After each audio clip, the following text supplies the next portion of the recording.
নমস্কার বন্ধুরা, আমি মুন্না কিচেনের ভিলেজ ফুডে সবাইকে স্বাগত। আশা করি সবাই ভালো আছে, আমিও ভালো আছি। আজ নিয়ে চলে এসেছি আজকে সানডে মানে তো যেন একটু খাওয়া দাওয়াই জমজমাট। তা আজ বানাবো আজকে খাসির মাংস একদম ঘরোয়া পদ্ধতিতে, একদম সিম্পলভাবে, একদম মানে একদম খুবই সহজভাবেই বানানো হবে।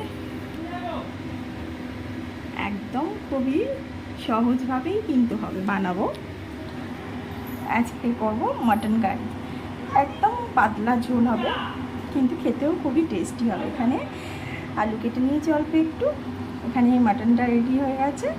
এখানে একটু পেঁয়াজ নিয়েছি, ধনেপাতা, টমেটো নিয়েছি, আর মিক্সি থেকে আদা, কাঁচা লঙ্কা, শুকনো লঙ্কা আর রসুন একসাথে দিয়ে এটা পেস্ট করে নেব। নিয়ে এবার তোমরা সাথে থাকো, দেখতে থাকো, দেখার অনুরোধ রইল। এদিকে দেখো কড়াইয়ের মধ্যে আমি তেল দিয়ে দিয়েছি, সর্ষের তেল দিয়ে আলুটা একটু ভেজে নেব। দেখো আলুগুলো আমার ভাজা হয়ে গেছে, এবার তুলে নেব। দেখো ওই তেলের মধ্যে আলুটা তুলে নিয়েছি, ওই তেলের মধ্যে আমি পেঁয়াজটা দিয়ে দেবো।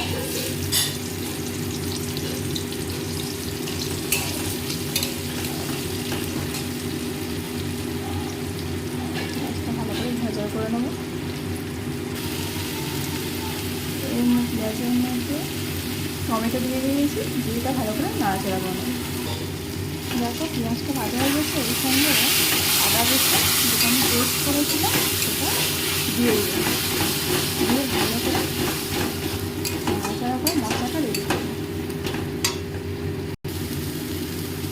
দেখো মশলাটা কিন্তু আমার রেডি হয়ে গেছে, একদম কিন্তু কড়াইয়ের গায়ের মধ্যে নেই, গা থেকে ছেড়ে গেছে। এবারে আমি মাংসটাকে দিয়ে দেবো।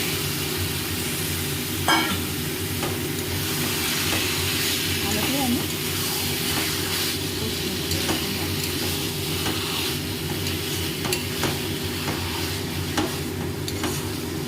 কিন্তু অসাধারণ লাগবে।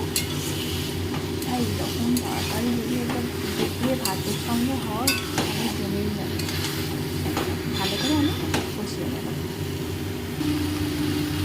দেখো মাংসটা আমার ভালো করে কষা হয়ে গেছে, কষিয়ে নিচ্ছি। এবার আমি জল দিয়ে দেবো, এর মধ্যে গরম জল অ্যাড করবো।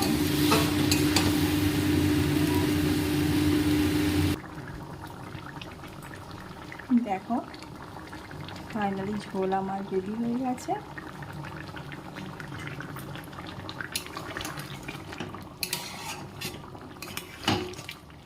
পাতলা ঝোল হয়ে গেছে। এবার এর মধ্যে গরম মশলা দেবো, দিয়েই নামিয়ে নেব। দেখ গরম মশলা দিয়ে দিয়েছি,